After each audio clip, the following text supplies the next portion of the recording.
Stephen, a 5-2 win here against Annagh in the first leg of the playoff. Can I get your thoughts on the game, please? Well, obviously I'm pleased that we've come away with a positive result. I would have liked to have been more ahead, if being honest with you, given the couple of chances that we've spurned and the two, soft goals that we've conceded. The free kick is unnecessary in the last 10 seconds of the game. And we concede a goal. Ross says that he's just missed time to jump. So those are little mistakes from us that we must tidy up on, and you shouldn't be conceding goals into your box. But I thought our finishing tonight here was exceptional. Danny and Paul getting in with the chances, burying them.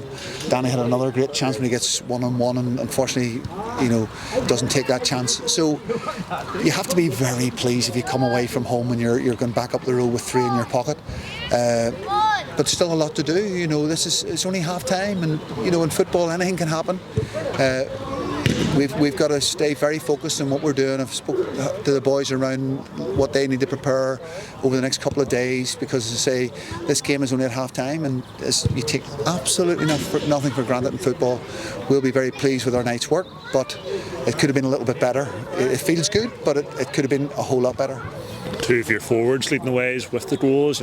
Paul with a brace, and Danny within 40 minutes grabbing a hat-trick in the first half. Oh, listen, it was exceptional from us. I actually thought we started off a wee bit nervy, a wee bit slow in the first 10 minutes, and then when we scored the goal, it settled us down, and we played really well. We blitzed them in that period, and it was really good from us. We talked about how they would come into our box a little bit. I felt in the first 10 or 15 minutes of the second half, not to concede a goal, we do that. This is shooting yourself in the foot stuff.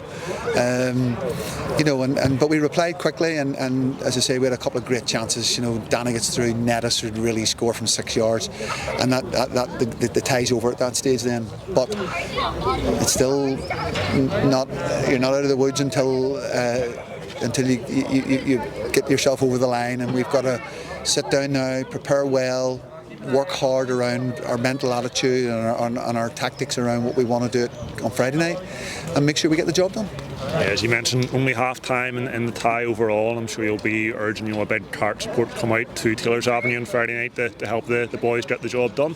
Listen, we need everybody that was here tonight, and they were here in good numbers here tonight. I was absolutely thrilled to see so many Carrick Rangers supporters here. A brilliant support to come up to Annagh, and we need them now, all of them, to go and get a friend, and for those friends to bring another friend, and see a really, really big crowd to roar this Carrick team over the line, because that's what we need. We need the supporters right behind us. They were brilliant here tonight, and they sang from start to finish, and the players rose to that. They rose to that challenge, and they really enjoyed it. It was good from them. A few knocks and bruises in there. Albert's got possibly a broken tooth and a split lip, but that's the football game. When you put your body in the line and try and get across it. It's a tough business, but I think the Carrick Rangers fans will be very, very pleased with their efforts here tonight. Thank you, Stephen.